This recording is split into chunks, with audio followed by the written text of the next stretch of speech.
বাবা একটা বাস্তব অভিজ্ঞতা বলছি। আমি স্কুল করে টাইম পাই না দূরের জলসাগুলোতে, তা আমি স্কুল করে গাড়িতে উঠি, তা আমার ড্রাইভার নিয়ে চলে আসে। তা আমি স্কুলে যখন যাই মানে কাটা জামা পরি, কাটা জামা বোঝেন তো বাবা, ওই পাঞ্জাবি যে কাটা পরে ওই পরি। স্টেজে উঠলে আমি ওই পিরহান পরি বাবা, পিরহান। তো এখন কাটা জামা পরে মানে স্কুলে গেছি, স্কুল থেকে আমি ছুটি হয়েছে, সোজা গাড়ি করে জলসায় চলে এসেছি। রাস্তায় চেঞ্জ করার সুযোগ পাইনি, আমি জলসার এতে এসেছি। আসার পরে ওই বাথরুম সেরে ওযু করে নামাজ পড়ে স্টেজে উঠবো, লুঙ্গি আর গোল জামা পিরহান পরে উঠবো। তো আমি নামাজ পড়ছি,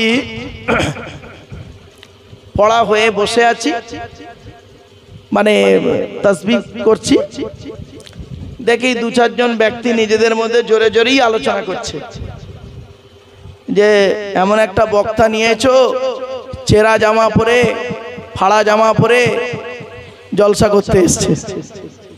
বুঝতে পারলেন না? ফাড়া জামা পরে জলসা করতে এসছে। তা আমি কিছু আর বললাম না, আসলে মূর্খ তো, ওরা জামা নিয়ে বিচার করে। এদের ধারণা হলো গোল জামা পরলে ফুরফুরা আর চেরা জামা পরলে তবলিগ।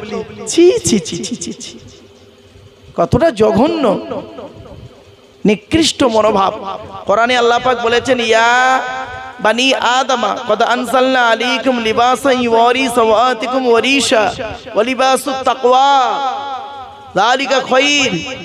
সূরা আরাফের মধ্যে আছে বাপ, এখান থেকে লেবাসের হাদিস বেরিয়েছে।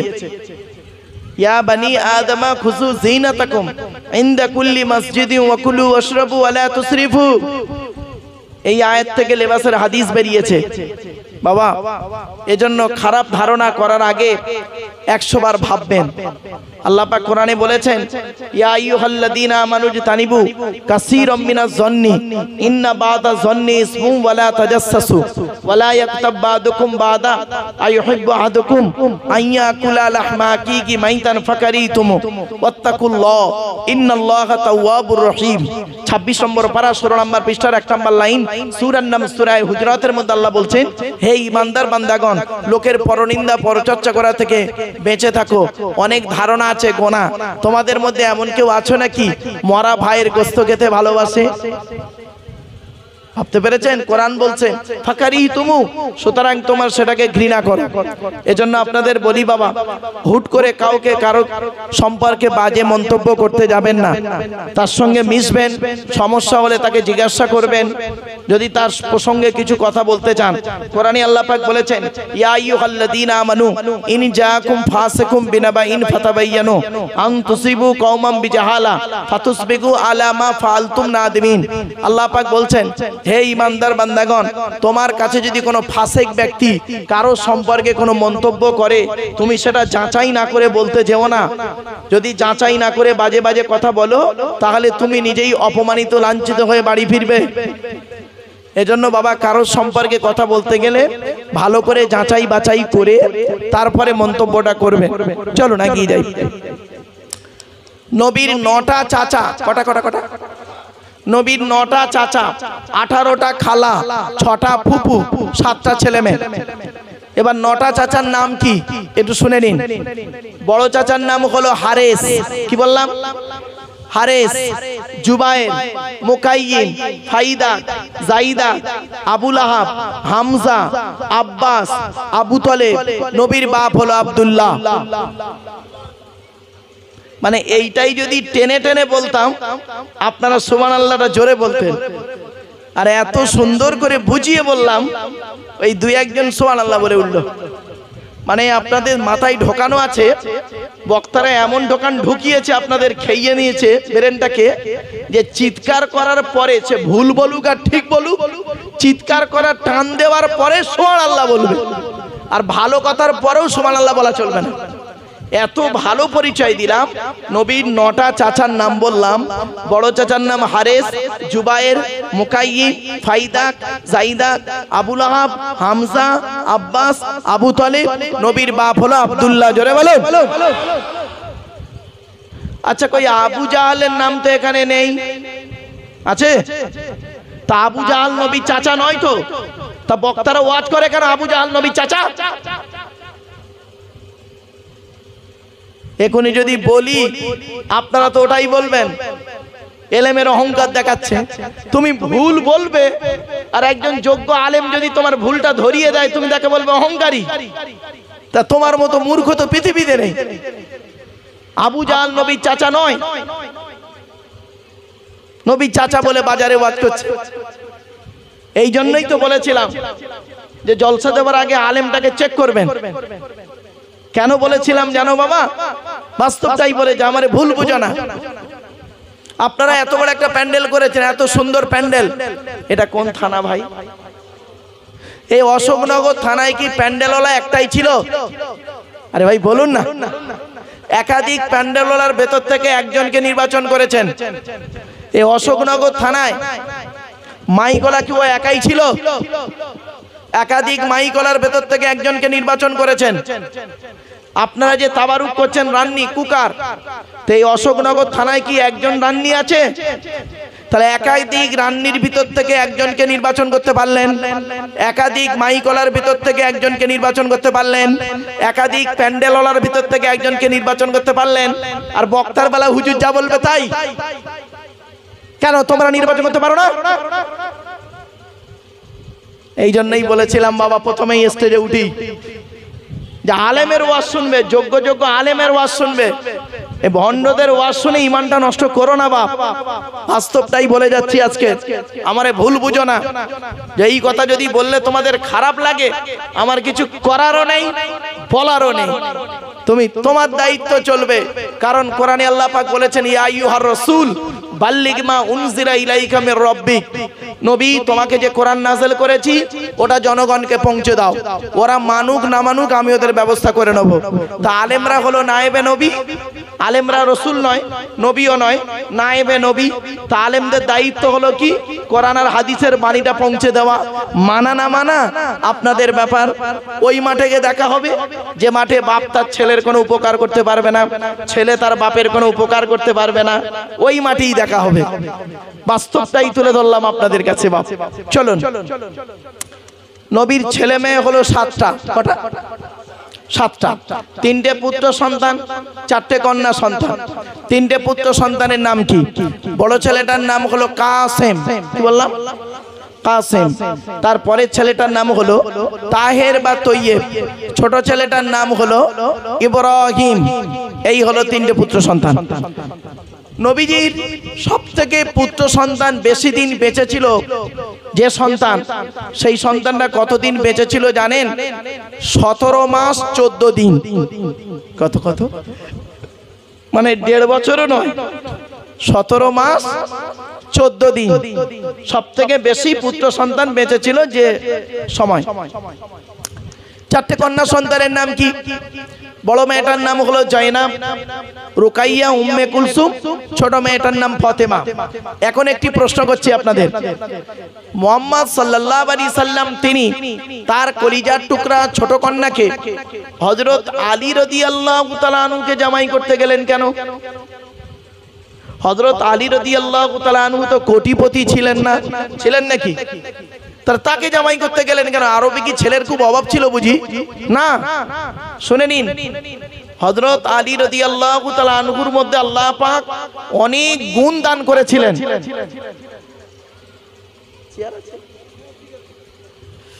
হযরত শুনে নেন এগুলো বাবা। হযরত আলী রাদিয়াল্লাহু তাআলা আনহুর মধ্যে আল্লাহ পাক অনেক গুণ দান করেছিলেন। তার মধ্যে থেকে 2টো গুণ আমি আপনাদের বলছি, এখান থেকে শিক্ষা নিয়ে নিন। যাদের কন্যা সন্তান আছে বাড়িতে, কোন ছেলেকে জামাই করবেন, খালি একলা বাপের একটা ছেলে থেকে জামাই করতে যাবেন না। সব একলা বাপের একটা ছেলে সমান নয়। এই মা বোনেরা ভালো করে শুনে নিন, কোন ছেলেকে জামাই করবেন? যে ছেলের মধ্যে 2টো গুণ পাবেন। কটা? দুটো গুণ পাবেন। আর কোন মেয়েকে বৌমা করবেন, কোন মেয়েকে বৌমা করবেন, খালি সাদা চামড়া দেখে খালি ছুটবেন, আর হাজী সাহেবের মেয়ে দেখে, পীর সাহেবের মেয়ে দেখে ছুটবেন, ফেসে যাবেন। সব সাদা চামড়ার মেয়ে ভালো নয়। শোনেন, এই কোরআনে আছে কোন মেয়েকে বৌমা করবেন, যে মেয়ের মধ্যে 6টা গুণ পাবেন। কটা? 6টা গুণ। তো এবারে কোনটা আগে শুনতে চান, ছেলেদের না মেয়েদের? ছেলেদের। চলুন দুটোই বলবো, চিন্তা নেই। ছেলেদের আগে শুনতে চান, শুনে নিন। ছেলেদের কটা গুণ বলেছি? দুটো। কি কি? 1 নাম্বার, ছেলেটি সৎ ছেলে কিনা খবর নেবেন। কি বললাম? সৎ ছেলে কিনা খবর নেবেন। এখন আপনাদের বলছি সৎ কাকে বলে, কোন লোকটাকে সৎ বলে। আমি বক্তব্যের শুরুতেই বলেছিলাম 2 ঠোঁটের মাঝখানে আর 2 রানের বীজখানে, 2 ঠোঁটের মাঝখানে আর 2 রানের বীজখানে যার হেফাজত করা আছে। হারাম খাবার খাওয়া থেকে জিভটাকে ঠিক করেছে, বাজে ভাষা বলা থেকে জিভটাকে ঠিক করেছে, পরনিন্দা পরচর্চা করা থেকে জিভটাকে ঠিক করেছে, আর 2 রানের বীজখানে লজ্জাস্থানকে যে হেফাজত করেছে। এবার বাড়ি থেকে ভাববেন, 1 নাম্বার হলো ছেলেটি সৎ ছেলে কিনা খবর নেবেন। 2 নাম্বার হলো ছেলেটি কর্মী কিনা খবর নেবেন। কর্মী কিনা খবর নেবেন মানে কর্মী ভাষাটা বোঝেন? কুড়ে নয়, বাপের হোটেলে খায় এমন ছেলেকে জামাই করতে যাবেন না, অনুরোধ করে বলছি। ছেলের নিজস্ব ইনকাম আছে কিনা দেখবেন, ছেলেটা পরিশ্রমী ছেলে কিনা দেখবেন, মেহনতি ছেলে কিনা দেখবেন, সৎ ছেলে কিনা দেখবেন। এই সব দেখে না, খালি কোটিপতির ছেলে তাকে জামাই করে দিলেন, বোকা কোথাকারে। চলেন, কোন মেয়েকে বৌমা করবেন, যে মেয়ের মধ্যে 6টা গুণ পাবেন। এই যুবক ছেলেরা ভালো করে শুনে নাও, খালি সাদা চামড়া দেখে আই লাভ ইউ সোনা বলতে যাওনি, ফেঁসে যাবে। কোন মেয়েকে যে বৌমা করবেন, যে মেয়ের মধ্যে 6টা গুণ পাবে। কি কি? মুসলিমাতিন, মুমিনাতিন, কনিতাতিন, তাইবাতিন, আবিদাতিন, সাইহাতিন, সাইয়্যিবাতিন ওয়া আবকারা। এই আয়াতটা কোথায় আছে? 28 নম্বর পারার 19 নম্বর পৃষ্ঠার 11 নম্বর লাইন, সূরার নাম সূরা তাহরিমের 5 নম্বর আয়াত। বাপেরা, একবার ওই দরুদটা একটু পড়তে পারবেন, যে দরুদটা আমরা নামাজের মধ্যে পড়ি? একটু দয়া করে পড়ুন না। আল্লাহুম্মা সাল্লি আলা মুহাম্মাদিন ওয়া আলা আলি মুহাম্মাদ কামা সাল্লাইতা আলা ইব্রাহিম ওয়া আলা আলি ইব্রাহিম ইন্নাকা হামিদুম মাজিদ। আল্লাহুম্মা বারিক আলা মুহাম্মাদ ওয়া আলা আলি মুহাম্মাদ কামা বারাকতা আলা ইব্রাহিম ওয়া আলা আলি ইব্রাহিম ইন্নাকা হামিদুম মাজিদ। আচ্ছা বাবা, এই দরুদটা পড়লাম বলে কি আপনাদের সমস্যা হলো? না বাবা, শোনেন। আচ্ছা বলুন, এই দরুদটা কোথায় পড়া হয়? বলুন না, কথা বলুন না একটু। নামাজে পড়া হয়। আচ্ছা, পৃথিবীর সবথেকে উত্তম ইবাদতের নাম কি? নামাজ। হাদিস, আফজালুল ইবাদাত, সবথেকে উত্তম ইবাদত হলো ইবাদাতুস সালাত। নামাজ হলো সবথেকে উত্তম ইবাদত। আর এই দরুদটা কোথায় পড়া হয়? নামাজে। তাহলে বুঝে নিতে হবে, উত্তম ইবাদতে উত্তম দরুদ পড়া হয়। এখন যদি কোনো বক্তা এই দরুদটা স্টেজে পড়ে, তাকে হুট করে কাফের ফতোয়া দিতে যেও না। আল্লাহ রাসূল বলেছেন, তুমি যাকে কাফের বলছো, সত্যিকারে যদি সে কাফের না হয়, বলনেওয়ালা নিজে কাফের। এজন্য বলি বাপ, মাইকের সামনে এসে কিছু বলে দেওয়ার নাম বক্তা নয়। মাইকের সামনে এসে কিছু বলার নাম বক্তা নয়। 3টে জিনিস কোনোদিন ব্যাকে আসে না, সব সময় সামনের দিকে যায়। 1 নাম্বার হলো ধনুক থেকে তীরটা বের হয়ে গেলে ওই তীরটা কোনোদিন ব্যাকে আসে না। 2 নাম্বার, দেহ থেকে আত্মাটা বের হয়ে গেলে ওটা আর পৃথিবীতে রিটার্ন দেওয়া হয় না।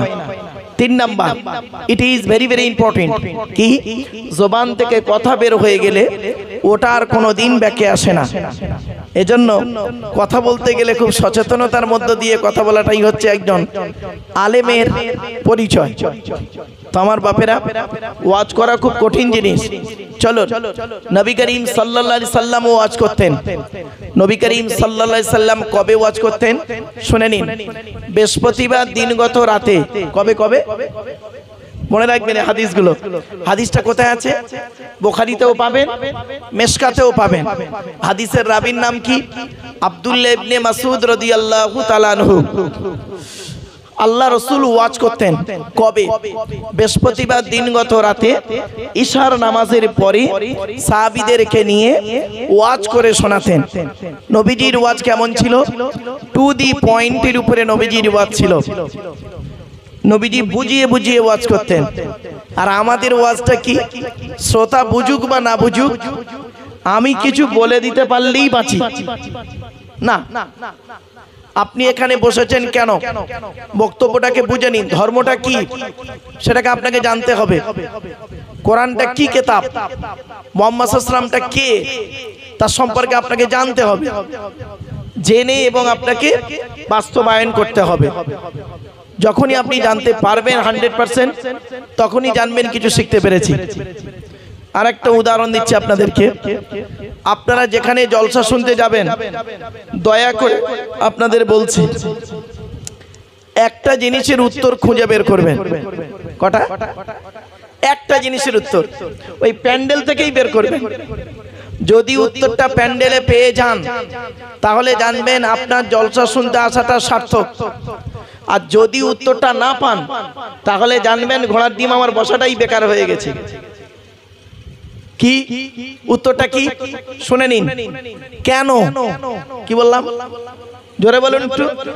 কেন উত্তর খুঁজে বের করবেন এই প্যান্ডেল থেকে। আজকে গালে দাড়ি রেখেছেন কেন? মাথায় টুপি দিয়েছেন কেন? গরু হলো 4 পায়ে, শুকর হলো 4 পায়ে। মুসলমান গরুর গোশত খায়, শুকরের গোশত খায় না কেন? কেন কোরআনে লেখা আছে 4 জায়গায় শুকরের গোশত হারাম? মদ আর মধু, মদ আর মধু, মদটা কোরআনে 4 জায়গায় কেন হারাম লেখা আছে? মধুটা কেন হালাল?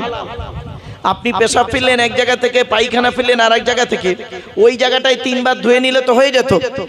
তো কোরআনে কেন বলা হলো ওযু করতে গেলে মুখ ধুতে হবে, হাত ধুতে হবে, পা ধুতে হবে? এর সঙ্গে এর কিসের সম্পর্ক? শুধু তাই নয়, সমস্ত ফেরেশতাদেরকে আল্লাহ বলেছিলেন আদমের পায়ে সাজদা করো। তা আপনি নামাজ পড়তে গিয়ে নিয়ত বেঁধে সূরা কেরাত পড়ে ডাইরেক্ট সিজদায় চলে গেলে তো হয়ে যেত। তার মাঝখানে আবার রুকু করেন কেন? ফেরেশতারা কি আদমের পায়ে রুকু করেছিল?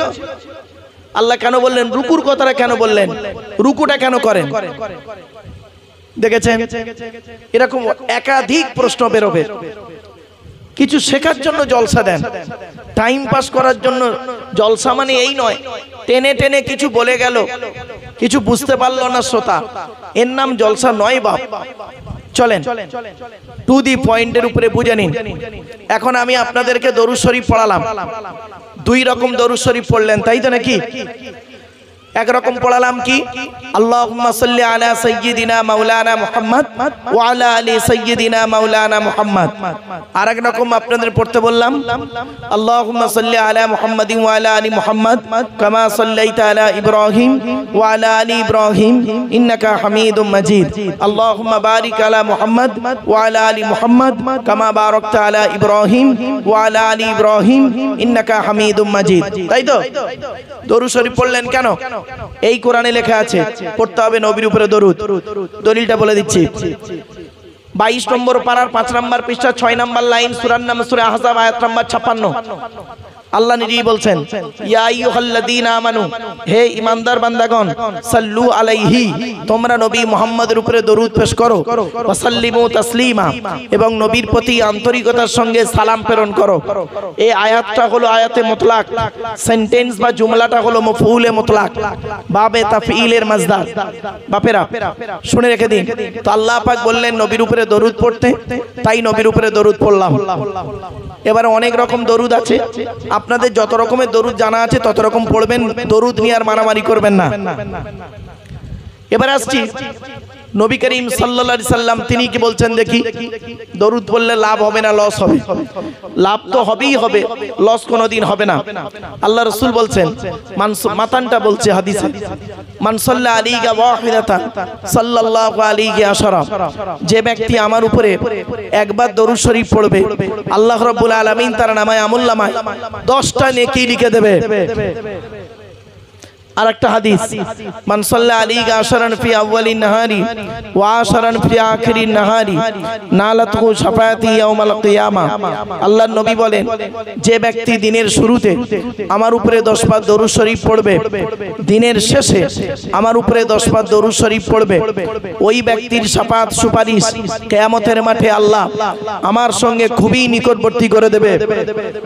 তাহলে দরুদ শরীফ আমরা বেকার পড়লাম না, হাদিস দিলাম, কোরআন दिलाम दीन मिला ईमान मिला पढ़ने के लिए कुरान मिला जो कुछ देने का था सब कुछ दिलवा दिया कमली वाले ने कलिमा तैयबा ला इलाहा इल्लल्लाह ला इलाहा इल्लल्लाह ला इलाहा इल्लल्लाहु मुहम्मदुर रसूलुल्लाह सल्लल्लाहु अलैहि वसल्लम कलिमा तैयबा पढ़ते गিয়ে দয়া করে ভুল করবেন না। কালেমা তৈয়বা পড়তে গিয়ে আমরা ভুল করি। কি রকম ভুল দেখেন, লা ইলাহা ইল্লাল্লাহর জায়গায় তাড়াহুড়ো করে আমরা কি বলি, লা ইলাহা ইল্লাল্লাহ লা ইলাহা ইল্লাল্লাহ লা ইলাহা ইল্লাল্লাহ লা ইলাহা ইল্লাল্লাহ।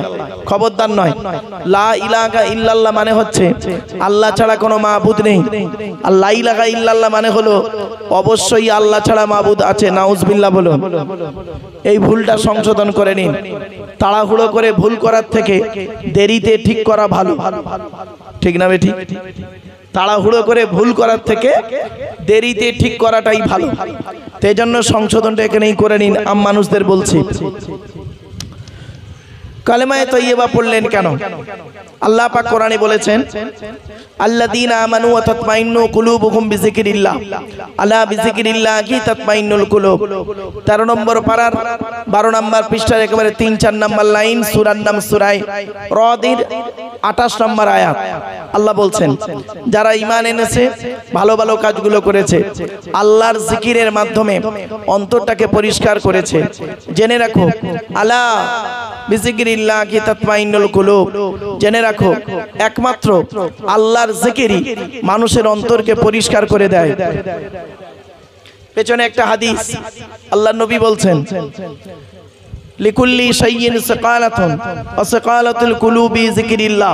আল্লাহর নবী বলেছেন, পৃথিবীর প্রত্যেকটা বস্তু খারাপ হয়ে গেলে তার সারাবার রাস্তা আছে। মানুষের অন্তর যখন খারাপ হয়ে যায়, একমাত্র আল্লাহর জিকির, আল্লাহর ভয়, আল্লাহর স্মরণ মানুষের অন্তরকে পরিষ্কার করে দেয়। তাহলে জিকির করাটা বেকার নয়, হাদিস থেকে প্রমাণ। চলুন এবারে আসছি, মুহাম্মাদুন বাশারুন লাইসা কাল বাশারি, এর বাংলা মানে কি? মুহাম্মাদুন বাশারুন এর মানে হলো মুহাম্মদ সাল্লাল্লাহু আলাইহি ওয়াসাল্লাম হলেন একজন মানুষ, লাইসা কাল বাশারি, কিন্তু আমার আপনার মতো কোয়ালিটি কোয়ান্টিটির মানুষ তিনি ছিলেন না। পার্থক্যটা কি? অনেক পার্থক্য আছে। দুটো পার্থক্য আপনাদের বলে দিই, শুনে নিন। ইসলামে অনেক জিনিস আছে নবীর জন্য হালাল, আমাদের জন্য হারাম। নবীর জন্য হালাল, আমাদের জন্য কি হারাম। উদাহরণটা কি? ইসলামে বলা আছে কি, উম্মতের স্ত্রীকে বিবাহ করা নবীর জন্য হালাল, কিন্তু নবীর স্ত্রীকে বিবাহ করা উম্মতের জন্য হারাম। কিছু বুঝতে পারছেন? আবার বলছি, উম্মতের স্ত্রীকে বিবাহ করা নবীর জন্য হালাল, কিন্তু নবীর স্ত্রীকে বিবাহ করা উম্মতের জন্য হারাম। তাহলে নবীর জন্য হালাল, আমাদের জন্য হারাম। আরেকটা উদাহরণ দিচ্ছি, ইসলামে আছে একজন পুরুষ সর্বাধিক বিবাহ করতে পারে 4টা। কটা? 4টা। কোরআনে আছে 4 নম্বর পারার 16 নম্বর পৃষ্ঠার 11 নম্বর লাইন, সূরার নাম সূরা নিসা 3 নম্বর আয়াত। সেখানে বলা হয়েছে কি, মাসনা ও সুলাসা ও রুবা, এতিমদের মধ্য থেকে পছন্দ মতো তোমরা 2, 3, 4টে বিয়ে করতে পারো। তবে ফাইন খিফতুম আল্লাহ তাআদিলু ফাওয়াহিদাতান, যদি তোমাদের ভয় হয় স্ত্রীদের মাঝে ন্যায় বিচার করতে পারবো না, তাহলে একটা বিয়ে করো। কোরআনে বলা হয়নি 2, 3টে বিয়ে করো, কোরআনে একটা বিয়ের কথাই বলা আছে। তবে কোরআন একটা লিমিট দিয়েছে, যদি তুমি ন্যায় বিচার করতে পারো তাহলে সর্বাধিক 4টা করতে পারো, সর্বনিম্ন একটা। এটা আমাদের জন্য। নবী কি করলেন? নবী করলেন কি 4-এর অধিক বিয়ে করলেন। তার দলিল কোথায়? এই কোরআনই আছে। 22 নম্বর পারা 3 নম্বর পৃষ্ঠা 11 নম্বর লাইন, সূরার নাম সূরা আহজাবের মধ্যে আল্লাহ বলে দিলেন, ইউ ওয়াহাবাত নাফসাহা লিন-নবীয়্যি ইন আরাদান নাবিয়্যু আন ইয়াস্তানকিহাহা খালিসাতাল লাকা মিন দুনিল মুমিনিন। এর বাংলা মানে কি?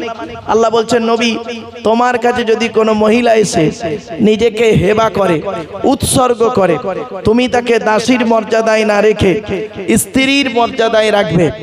তবে নবী খালিসাতাল লাকা, নবী এটা তোমার জন্য খাস, মিন দুনিল মুমিনিন, মোমেনদের জন্য খাস নয়, মোমেনদের জন্য ওই 3-4টের বেশি নয়। তাহলে বোঝা গেল কি, নবীর জন্য যত খুশি তত, আমাদের জন্য যত খুশি তত নয়। চলো, মুহাম্মাদুন বাশারুন, মুহাম্মদ সাল্লাল্লাহু আলাইহি ওয়াসাল্লাম হলেন একজন মানুষ, লাইসা কাল বাশারি, আমার আপনার মতো তিনি মানুষ ছিলেন না। ইয়াকুতুন হাজারুন, ইয়াকুত একটা পাথর, লাইসা কাল হাজারি, সাধারণ পাথরের মতো পাথর নয়। আপনারা হাতে অনেকে আংটি ব্যবহার করেছেন, আংটিতে পাথর থাকে, বালির ভেতরেও পাথর পাওয়া যায়, দুটো এক। ও পাথর, এও পাথর, দুটো এক নয়। আপনারা মাঠে ফসল ফলানোর জন্য ইউরিয়া বলে একটা সার ব্যবহার করেন, ইউরিয়া। আর হোমিওপ্যাথি ওষুধ দেখেছেন? আচ্ছা, দুধ থেকে দুটো দেখতে এক লাগে না? দুটো খেয়ে দেখবেন, একটা খেলে সারবে, অপরটা খেলে সরবে। পার্থক্য এই জায়গাটায়। এজন্যই বলে নিলাম, মুহাম্মাদুন বাশারুন, মুহাম্মদ সাল্লাল্লাহু আলাইহি ওয়াসাল্লাম একজন মানুষ, লাইসা কাল বাশারি, আমার আপনার মতো কোয়ালিটি কোয়ান্টিটির মানুষ তিনি ছিলেন না। ইয়াকুতুন হাজারুন, ইয়াকুত একটা পাথর, লাইসা কাল হাজারি, সাধারণ পাথরের মতো পাথর নয়। বাপেরা, শেখ সাদি রহমাতুল্লাহ আলাইহির 2 লাইন আরবি কবিতা দয়া করে একটু পড়তে পারবেন? বালাগাল উলা বিকামালিহি, জোরে জোরে, কাশাফান্দু জা বিজামালিহি, হাসনাতু জামিউ খিসালিহি। আল্লাহুম্মা আমিন।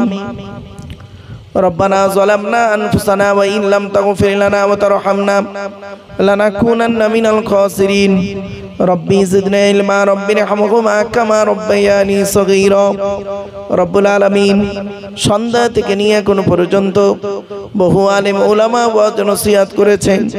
আমি অধম গুনাহগার, তেমন তো কিছুই জানি না, আমার নিজস্ব বলার কোনো ক্ষমতাই নেই।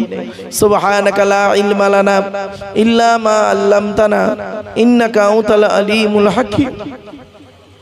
রব্বুল আলামিন যা কিছু বলাবেন, শোনাবেন, পড়াবেন, আল্লাহ আমাদের আমল করার তৌফিক দান করুন।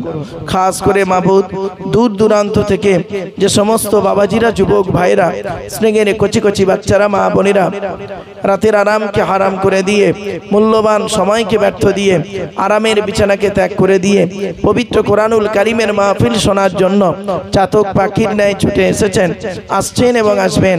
কিয়ামতের দিন, মুসিবতের সময় আরশের তলায় ছায়া দান করুন। আল্লাহ এই জলসার সভাপতি, সেক্রেটারি, কেশিয়ার কমিটি, বক্তা, শ্রোতা, হালাল মাল থেকে তাবারুককে কবুল করে নিন। আল্লাহ رب اشرح لي صدري ويسر لي امري واحلل عقدة من لساني يفقهوا قولي اللهم انا نسألك علما نافعا وعملا متقبلا ورزقا حسنا وحلالا طيبا سبحان ربك رب العزة عما يصفون وسلام على المرسلين والحمد لله رب العالمين وجعل آخر كلامنا عند الموت لا إله إلا الله محمد رسول الله।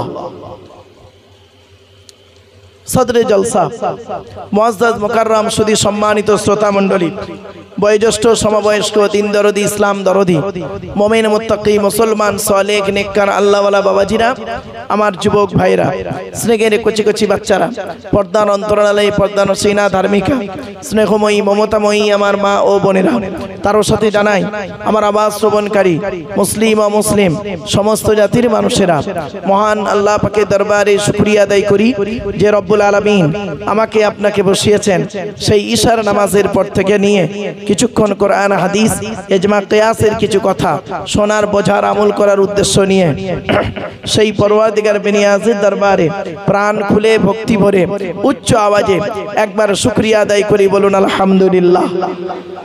আমার বাপেরা আমার সাথে সাথে একটু বলবেন সুবহানাল্লাহি ওয়া বিহামদিহি সুবহানাল্লাহিল আযীম। এটি হলো বুখারী শরীফের শেষ হাদিস। আর বুখারী শরীফের প্রথম হাদিস হলো ইন্নামাল আমালু বিন্নিয়াত। এর বাংলা অর্থ হচ্ছে প্রত্যেকটা কাজ তার নিয়তের উপরে নির্ভর করে। তাই এতগুলো জ্ঞানী গুণী বুদ্ধিজীবী মানুষ আপনারা এসেছেন, আপনাদের অন্তরে একটা নিয়ত বা উদ্দেশ্য আছে। আমি অধম আব্দুল্লাহ খিল মারুফ, আল্লাহ পাক এখানে আনিয়েছেন, আমারও অন্তরে একটা নিয়ত বা উদ্দেশ্য আছে। আমার নিয়তটা আপনারা কেউ জানেন না, আপনাদের নিয়তটা আমিও জানি না। সুতরাং উভয়ের নিয়ত যিনি জানেন তিনি কে? আল্লাহ। ইন্নাল্লাহা আলিমুম বিদাতিস সুদূর। নিশ্চয়ই আল্লাহ রাব্বুল আলামিন বান্দার অন্তরের খবর সবই রাখেন। তাই আজকের এখানে যা কিছু আলোচনা হবে আপনাদের মাঝে আমার মাঝে, আজকের আলোচনার সাক্ষী থাকবে কে? আল্লাহ। আল্লাহু শাহীদু বাইনি ওয়া বাইনাকুম। আপনাদের মাঝে আমার মাঝে আজকের আলোচনার সাক্ষী রাখলাম সৃষ্টিকর্তা আল্লাহ পাককে। এবারে আসছি আলোচনার বিষয়বস্তু সম্পর্কে। কিসের উপরে আলোচনা রাখবো? আমি যেখানে আলোচনা করতে যাই, চাই সেটা কোনো কলেজের লেকচার হোক বা কোনো হাই স্কুলের নবী দিবস হোক বা হিন্দু মুসলিম কোনো কনফারেন্স হোক বা এমনি কোনো আম জলসা হোক, আমি আমার ইন্ট্রোডাকশনে, ইংরেজিতে বলে ইন্ট্রোডাকশন, বাংলায় বলে ভূমিকা, আরবিতে বলে মোকদ্দমা, আমি আমার ভূমিকাতে প্রাথমিক কিছু কথাবার্তা বলি, তারপরে মূল বক্তব্য শুরু করি। নাম্বার 1 হলো আজকের আমার এই বক্তব্য শুনতে আসার জন্য হিন্দু মুসলিম জৈন ব্রাহ্মণ খ্রিস্টান কুলি সাঁওতাল বাগদি দুলে জাতি ধর্ম বর্ণ নির্বিশেষে সকলকে আমি আহ্বান করি। এটি আমার কথা নয়, এটি কোরআনের কথা। পবিত্র কোরআনের 13 নম্বর পারার 14 নম্বর পৃষ্ঠা, সূরার নাম সূরা ইব্রাহিম, আয়াত নাম্বার 1, লাইন নাম্বার 1। আল কোরআন কিতাবুন আনজালনাহু ইলাইকা লিতুখরিজান নাসা মিনাজ যুলুমাতি ইলান নূর। আল্লাহ পাক বলেন, নবী, ইহা এমন এক কিতাব তোমার উপর অবতীর্ণ করেছি, এই কোরআনের দ্বারাই যে সমস্ত মানুষরা অন্ধকারের মধ্যে পড়ে আছে, নোংরার মধ্যে পড়ে আছে, ওদেরকে টেনে টেনে বের করে আলোর দিকে নিয়ে এসো। সেজন্য আমরা বলি কোরআন মানুষকে দেয় আলো। একটু জোরে বলা যাবে সুবহানাল্লাহ। কোরআন কোনোদিন টেররিস্ট বা সন্ত্রাসবাদের শিক্ষা কোরআন কোনোদিন দেয় না। কোরআন কিসের শিক্ষা দেয় তার উপরে আজকের আলোচনা হবে ইনশাআল্লাহ। 2 নাম্বার হলো প্রত্যেক জিনিসের একটা ভদ্রতা আছে, শিষ্টাচার আছে, আদব আছে। এই মাজলিসের একটা আদব আছে বাবা, কোরআন জানিয়ে দিচ্ছে। 28 নম্বর পারার 2 নাম্বার পৃষ্ঠার 13 নাম্বার লাইন, সূরার নাম সূরা মুজাদালা, আয়াত নাম্বার 11। আল কোরআন ইয়া আইয়ুহাল্লাযীনা আমানু ইযা ক্বিলা লাকুম তাফাসসাহু ফিল মাজালিসি ফাফসাহু ইয়াফসাহিল্লাহু লাকুম ওয়া ইযা ক্বিলা আনশুযু ফানশুযু ইয়ারফাইল্লাহু লাকুম। সহজ সরল বাংলা মানেটা কি? আল্লাহ বলছেন, হে ঈমানদার বান্দাগণ, মজলিসের ভিতরে যখন ফাঁকা জায়গায় তোমাকে পূরণ করতে বলা হবে, তখন তুমি সামনের ফাঁকা জায়গায় একটু পূরণ করে দেবে। বাপেরা, আপনাদেরকে আমি অনুরোধ করে বলছি, পেছন দিক থেকে আগিয়ে আগিয়ে এসে সামনের দিকে জায়গাগুলো একটু যদি ভর্তি করে দেন অত্যন্ত ভালো লাগে। আর কি জানেন, আর কিভাবে আপনাদের বললে আপনারা আসবেন বলুন? কিভাবে আপনাদেরকে বলবো? বাবা, একটু আগে আগে এসে একটু গায়ে গায়ে বসেন না বাবা। আল্লাহর কোরআন শোনার জন্য আপনাদেরকে আমি আহ্বান করছি। আমার ব্যক্তিগত কোনো মতামত দিচ্ছি না।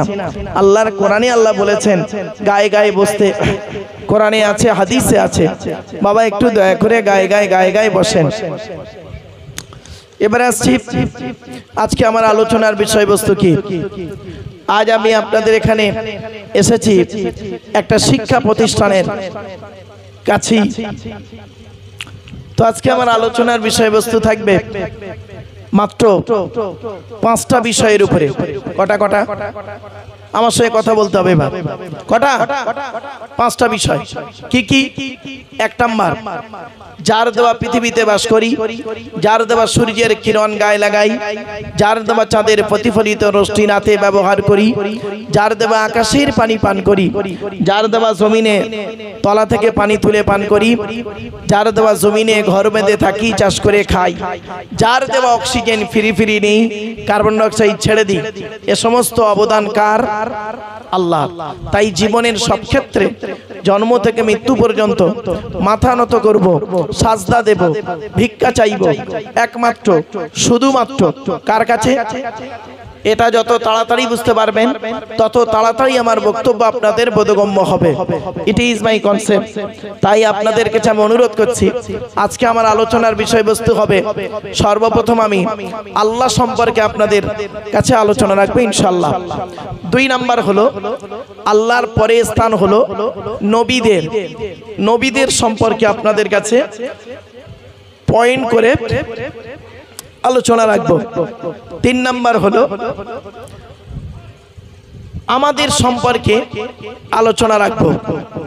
4 নাম্বার হলো একটা শিক্ষা প্রতিষ্ঠানের পাশেই এসেছি, তাই শিক্ষা প্রতিষ্ঠানের শিক্ষা সম্পর্কে কিছু আলোচনা রাখবো।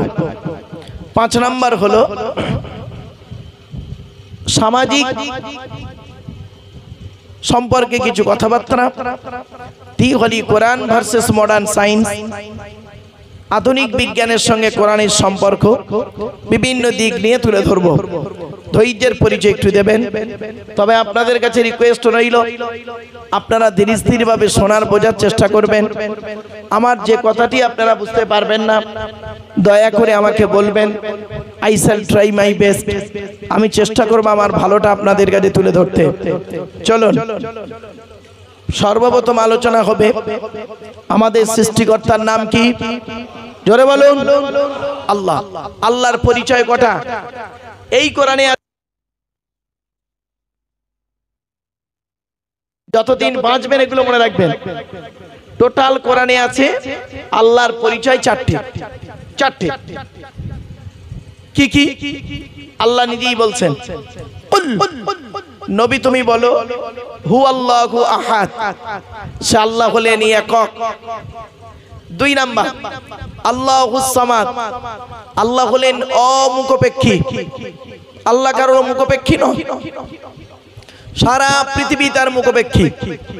3 নাম্বার, লাম ইয়ালিদ ওয়া লাম ইউলাদ, আল্লাহ কাউকে জন্ম দেয়নি, আল্লাহ কেউ জন্ম দেয়নি। 4 নাম্বার, ওয়ালাম ইয়াকুল লাহু কুফুয়ান আহাদ, আল্লাহর সমকক্ষ কেউই নেই।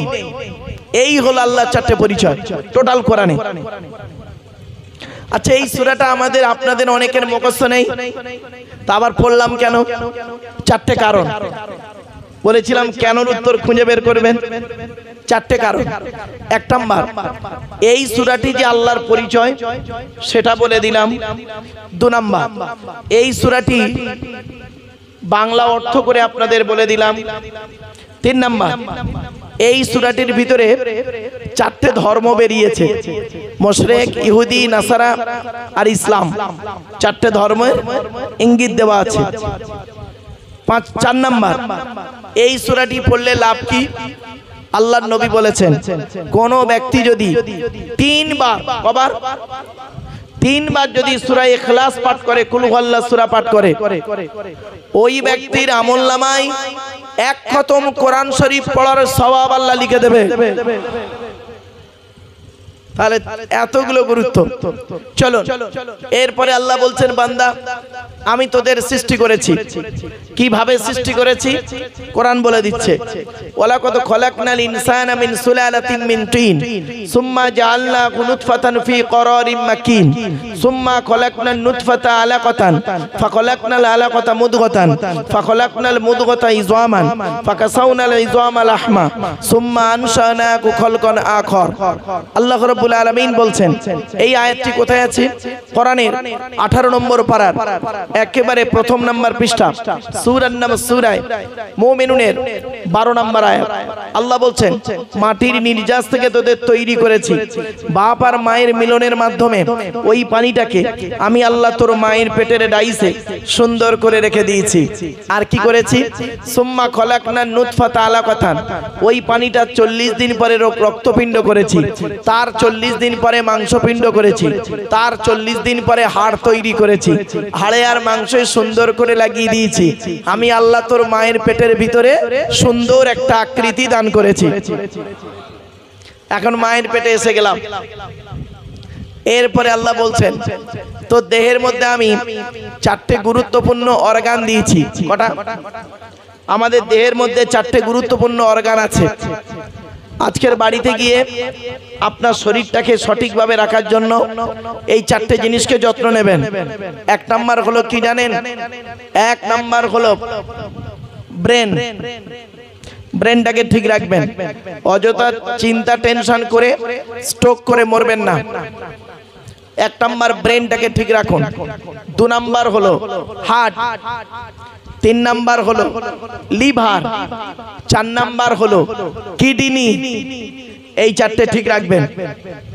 এরপরে আল্লাহ বলছেন, তো দেহের মধ্যে আমি 9টা ছিদ্র দিয়েছি। 9টা ছিদ্র দিয়েছি। ওই 9টা ছিদ্রের যে কোনো একটা ছিদ্র দিয়ে তোর আত্মাটাকে বের করে নি। ভাবতে পেরেছেন? 9টা ছিদ্র কি? 2 চোখ, 2 নাক, 2 কান, 1টা গাল, 7টা সামনে পেছনে। এই হলো 9টা ছিদ্র।